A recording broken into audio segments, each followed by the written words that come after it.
name is Natisha Dukhi. I joined ASLP during a time when it was a split session. My first part of it, which was 7.1, was during COVID. And so I had met colleagues online and we worked virtually for a while. I was very fortunate that 7.2 was held in person. So I joined colleagues at Future Africa, and that's where I finally got to meet everyone and engage with them.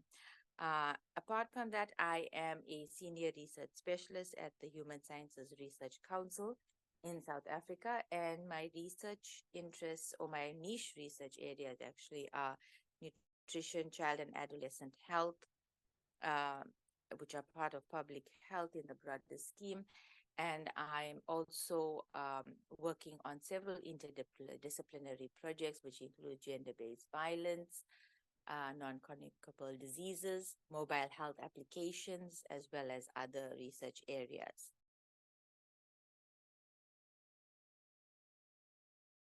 Whether in person or, a virtual workshop, I didn't originally have high expectations because I've attended a lot of workshops and a lot of them were very theoretical, lots of writing to do or lots of readings to do. And they become very disengaged after, or actually, I become very disengaged after a while because I find them to be a bit boring. Things that are known to me or I'm familiar with. However, when I started the ASLP journey virtually, I was really impressed. Um, these were sessions that you couldn't be on your phone, even if you were virtual. You couldn't hide a phone and be on your phone. You couldn't be investing in checking emails and things like that. And that's what attracted me more to the workshop because my time was being fully invested. My concentration was, on the workshop. I was learning, but I was also having fun. And for me, that was a huge difference, and that's why I really enjoyed the sessions. And although they were virtual, I understood when I attended the second space, which was a face-to-face meeting. Even the virtual one was quite engaging. There were sessions that brought us into breakout rooms. It just kept you as a participant fully engaged. And for me, that's what I wanted. I wanted a workshop where I didn't want to be writing all the time. I didn't want to have to read all the time because you're wanting to attend something where you kind of not only participate and offer your views, whatever it may be, but the fact is that you also have a bit of time to, let go and disengage from work and take on this workshop in totality. So for me, it was the first and so far has been the only workshop that I have attended personally that has kept me fully engaged. My fellowship, as I said, I started off thinking, okay, this is one of the other random workshops. It's just going to be taking up my time. And I had no expectations, or rather, if I did have expectations, it was like any other, but negative. But I must say the journey has helped me a lot. I've learned a lot. I've changed some of the things that I would have previously done with my students, with my teams that I work with.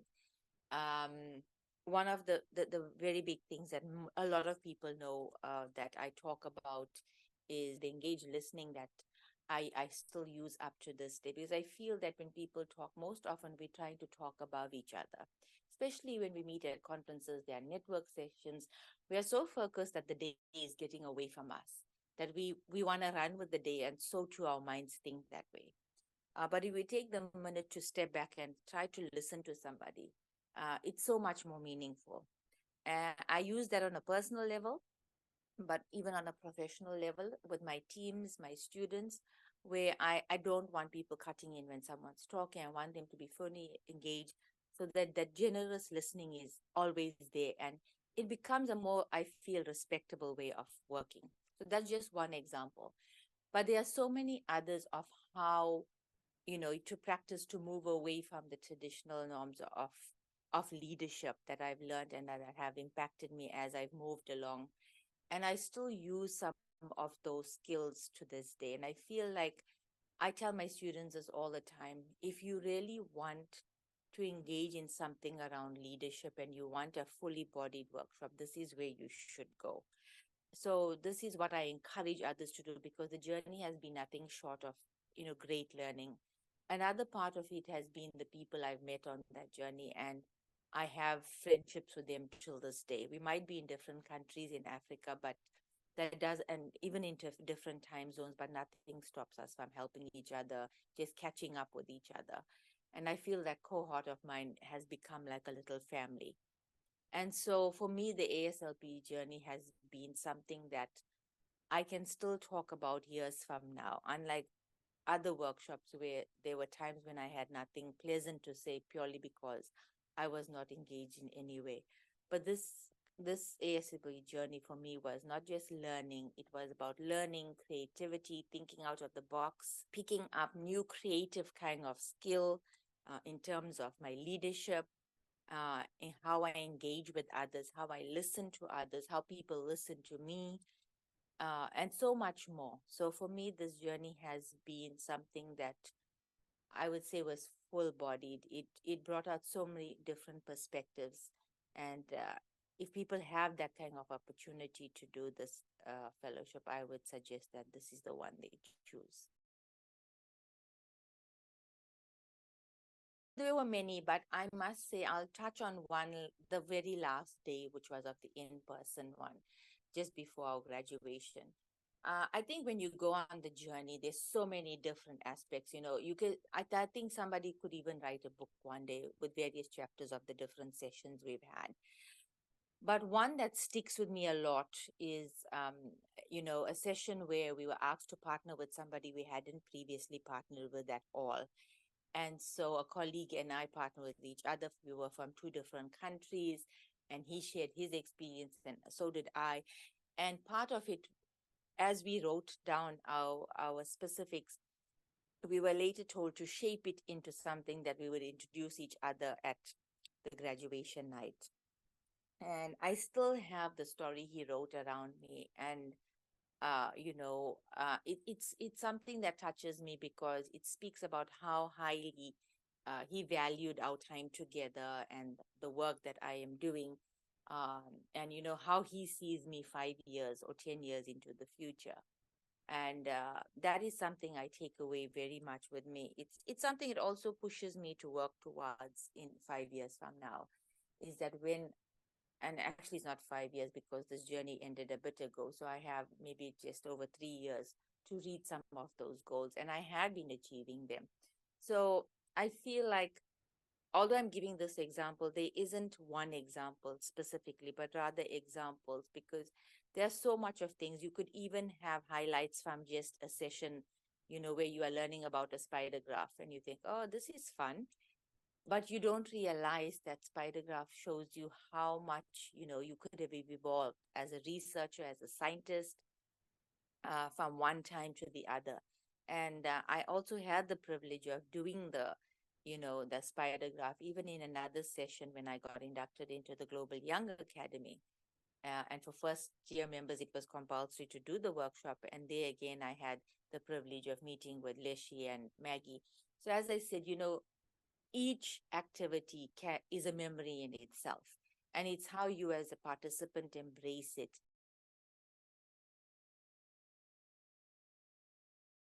If we are, working on a new project, previously, I would just go about the traditional ways of just embracing, okay, is this doable? Who's done this type of work before, whatever. And while I still do those processes have to be in place. When I get down to actually conceptualizing a study, I use some of those techniques that we've learned, and I carry them with me, especially in terms of outcomes, in terms of potentials, in terms of pluses. I look at all of those to see, am I doing something that's going to be worthy of, implementing? Is it something that's going to give me a lot of problems? And if I find that a lot of those are coming out as, not as outcomes or potentials or pluses, but rather as stumbling blocks, then I need to go back to the drawing board as such. Another one that I use a lot, at least every few months, is the mentorship board. When I was first introduced to that board, I looked at who did I want to place on the board, and what kind of impact they have in my life in that specific time. Because a lot of people have time periods in your life as your mentors, as people you look up to, as people who encourage you, inspire you, and motivate you. And I find it very useful because maybe we weren't cognizant of the fact that people change in our lives previously, but this activity had shown me that people only can last for a while or for a season as such. And so you shouldn't be feeling bad, but rather embracing the time that they are part of your board, and how useful and uh, they have been in your journey of your in that aspect of your career. As said previously, the generous listening is something I use throughout in my personal capacity for myself, but not only that, but in professional capacity as well, for my students, for my teams, especially if I find my students are having a session with me and they are talking. And sometimes, say, maybe somebody has this, one is sharing an idea and one is wanting to share something similar. And so one will talk, upon the other. I've now enforced the generous listening completely so that everybody gets an equal opportunity to be heard.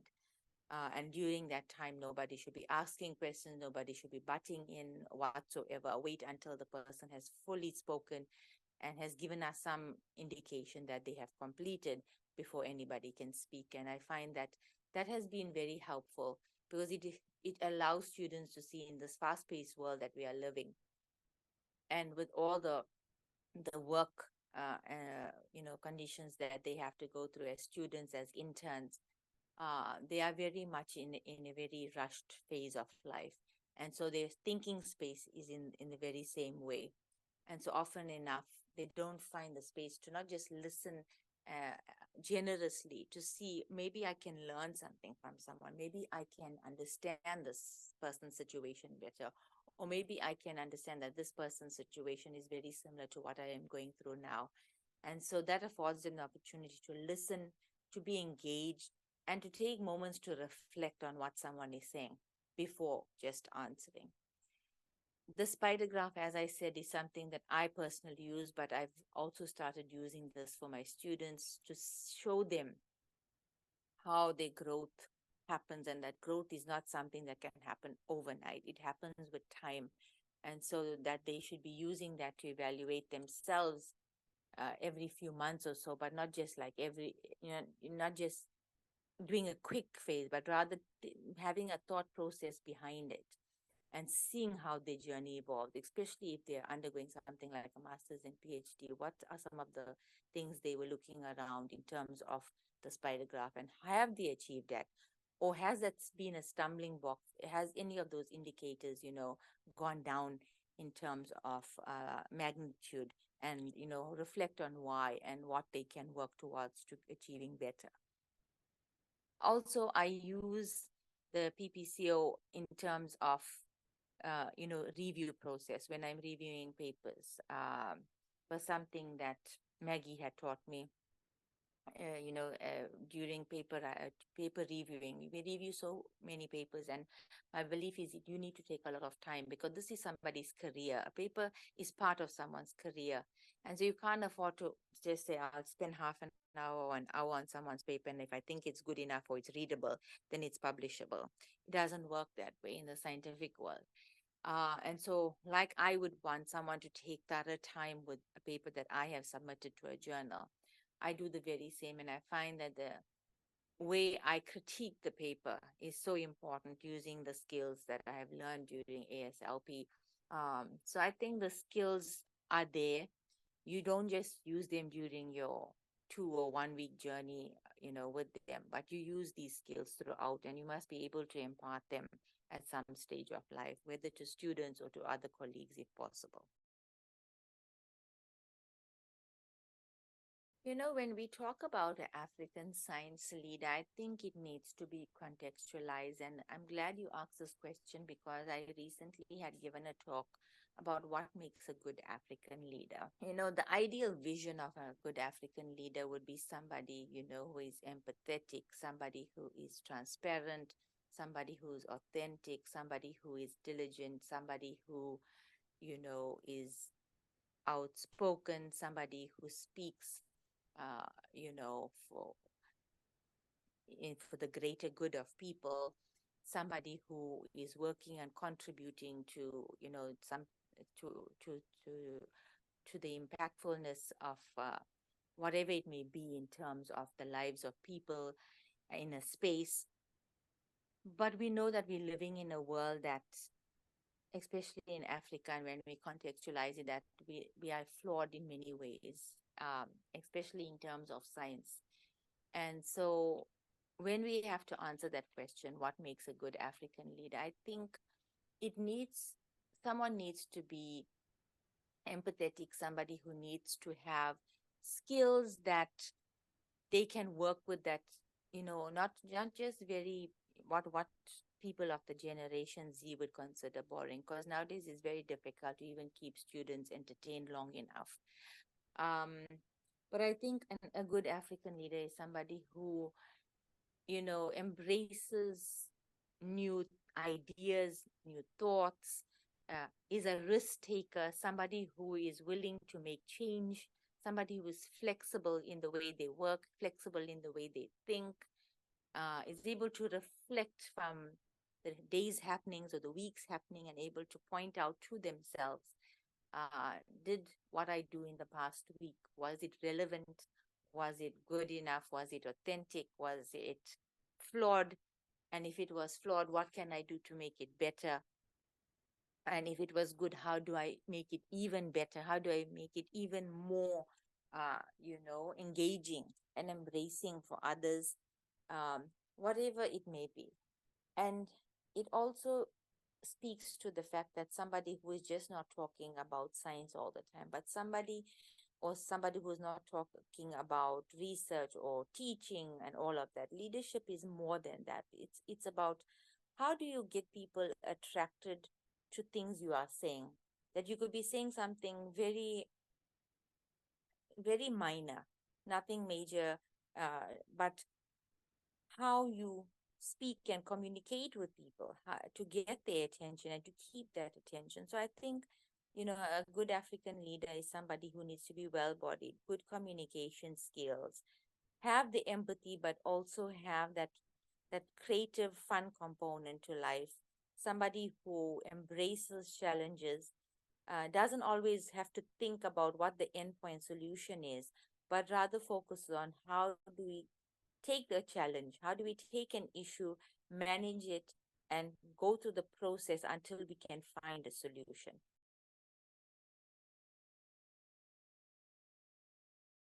It was so exciting this year when, there were first communication being sent from Connie and the colleagues. uh, it, it was a sense of warmness finding out that, they are in the 10th year, although it does feel like they've been longer. And so to the science community, I would say that, this is such a great and momentous occasion that needs to be celebrated. The ASLP should really be celebrated, not just for the 10th year, but every year. But because it's such a momentous occasion, it's to wish them the very, very best and to continue the work that they are doing so greatly. I'm very pleased and happy that I've been invited to the celebration, also as the South African Young Academy of Science co-chair.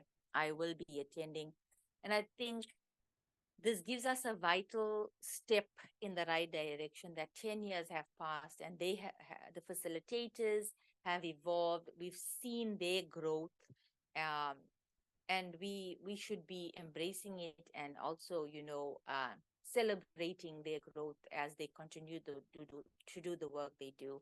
It's not just being done in South Africa and Africa. This work has gone beyond the borders of Africa, and I think it has so much more to offer to the world outside there.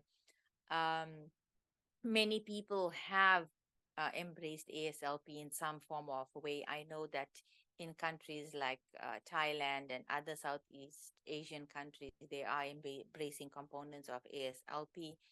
And so my message would be that if you are not a part of this, try to form some way in of which you could, get into this space, whether as a student becoming a fellow, as an early career scientist becoming a fellow, engaging with Connie and the team in a way, in any way, because it's so valuable. Um, the ASLP is not just a workshop. It's a way of how you communicate science. It's a way of how you learn skills in communicating your science.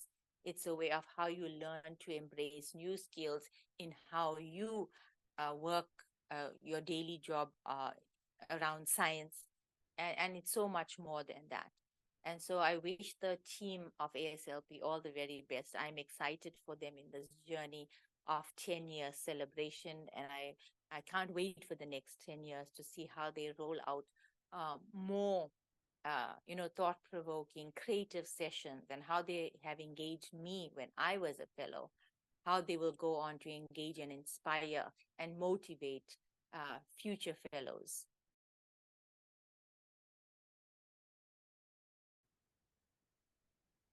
Impactful.